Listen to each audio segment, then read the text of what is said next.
8월 22일 살아계신 하나님의 말씀 마태복음 20장 1절부터 16절 말씀으로 신앙은 경력이 아니다라는 제 말씀드립니다.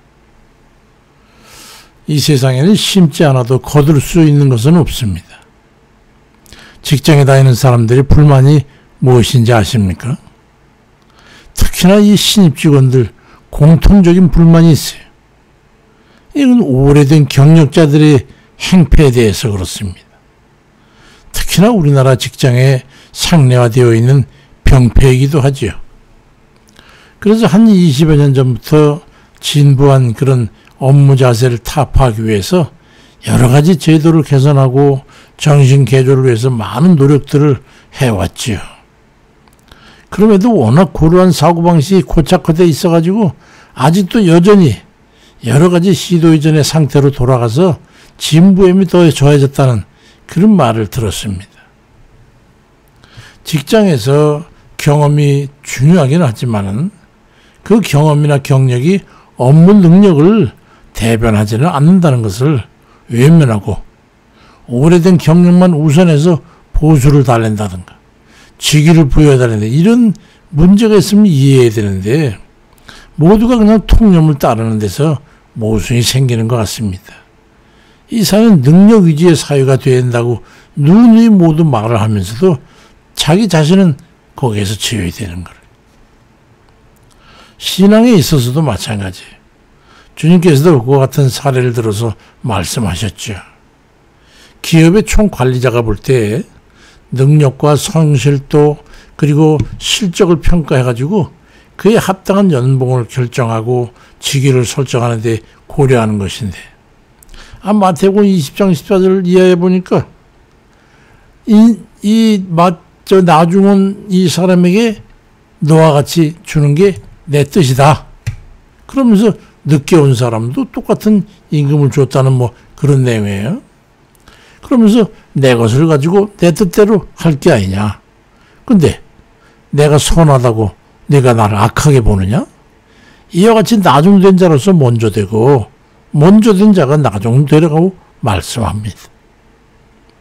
나중에 들어온 사원이라도 성과를 내는 사람에게 임금에다가 인센티브를 플러스 해가지고 보너스를 더 주고 지휘 능력인 사람에게 직위를 부여하고자 그렇게 하지 않겠냐 그런 말이에요. 그러니 무조건 오래된 묵은 경력만 있다고 그래가지고 우선권을 차지하고 앞자리를 차지하고 이익을 차지하는 그런 것을 독차지하러 간다면 그건 주인의 생각과는 다르다는 거예요. 물론 오래된 경력자가 더 나은 경우도 있지요. 뛰어난 기술을 가진 경력자나 노련한 대처 능력을 가지고 위기 관리를 능력이 있는 자, 또 경영 능력이 뛰어나가지고 업무 능력을 높일 수 있는 그런 인력 관리 능력이 탁월한 자, 이런 사람들이 고유 가치를 지닌 사람들이 그런 사람들도 있죠.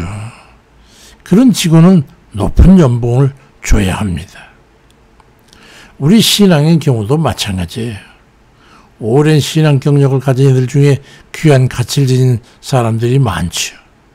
세월만 헛되이 보내고 구태의원하고 대정모에 들어가니까 목덜미를 잡는 그런 걸림돌이는 그런 애들이 얼마나 많은지 몰라요. 교회 분열이 거기에서 일어나는 겁니다. 1년에 연말에 사무총회 할 때 한번 보세요.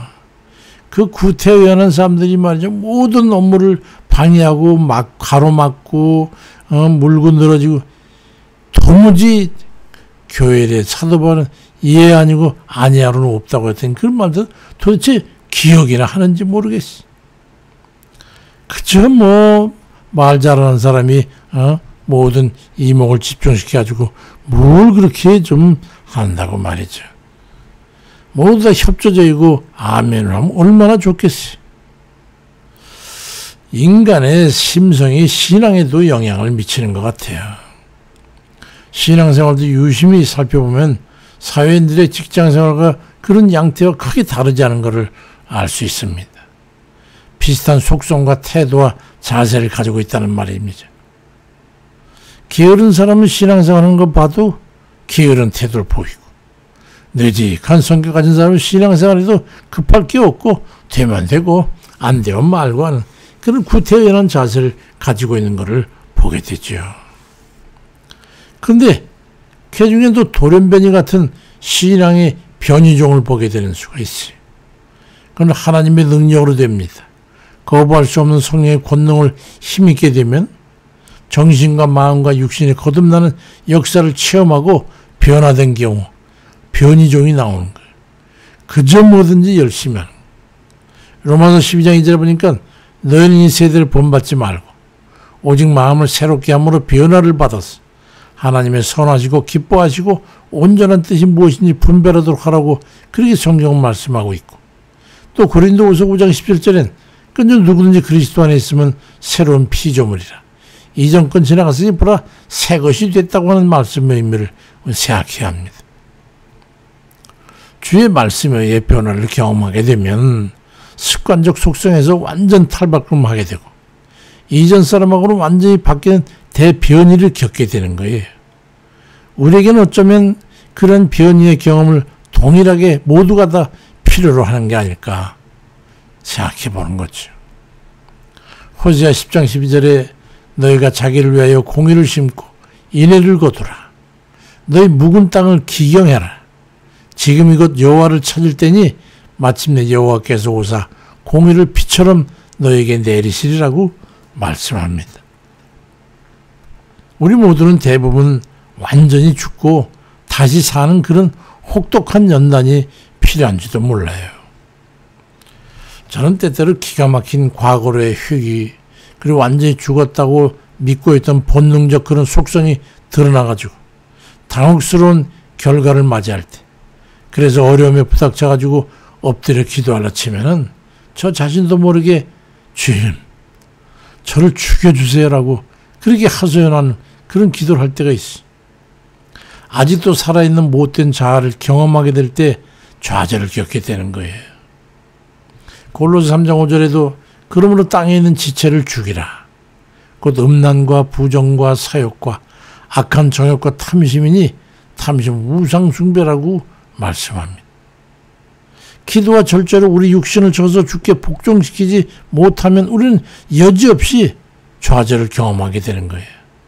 사도 바울도 고린도전서 9장 27절에 내가 내 몸을 쳐서 복종하게 하는 것은 내가 남에게 전파해 나는 버림을 받지 않기 위해서 그걸 될까 두려움이라고 말씀하고 있어요. 우리가 죽어지지 아니하면 곳곳에 속사람이 튀어나와가지고 죄의 속성이 드러날 때가 있어요.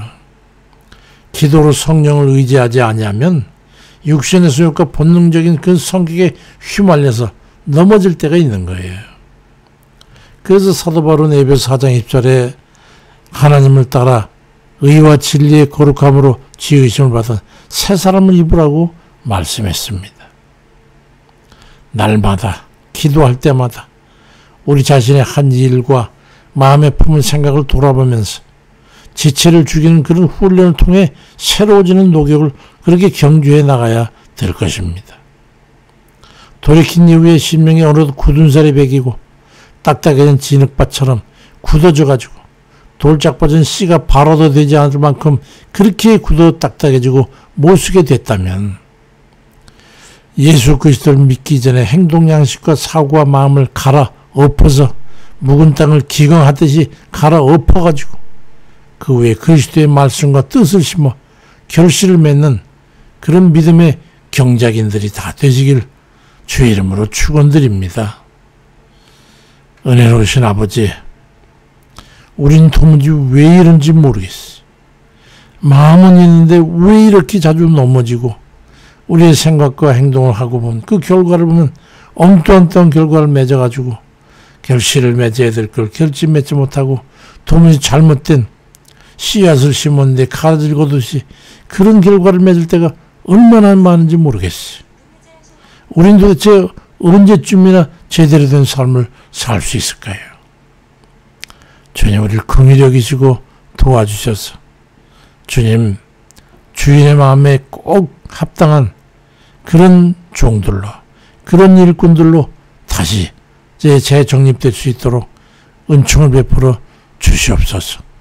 아버지, 우리가 주님 오늘도 하루 없는 그 인생에 주님께 은혜로 부르심을 받아서 주의 백성 되고 이젠 주님 뜻대로 말씀대로 주의 날에 합당한 그런 씨앗들로 살기를 주님 앞에 바라고 기도하고 그렇게 또 주님 따라서 오는데도 여전히 또 우리는 세속에 그런 것들이 있어가지고 그만 세속적인 방법에 휩쓸려가지고 넘어지고 아버지 우리를 긍휼히 여기사 다시 또 오늘 걸을 수 있는 힘을 주시고 지혜를 주시고 또 주님 절제와 근신함과 아버지 우리 자신을 쳐서 주의 말씀과 뜻에 복종시킬 수 있는 그런 저의 믿음을 허락해 주옵소서. 아버지 오늘도 주님께 맡기고 의지하고 예수 그리스도의 이름으로 기도드립니다. 아멘입니다.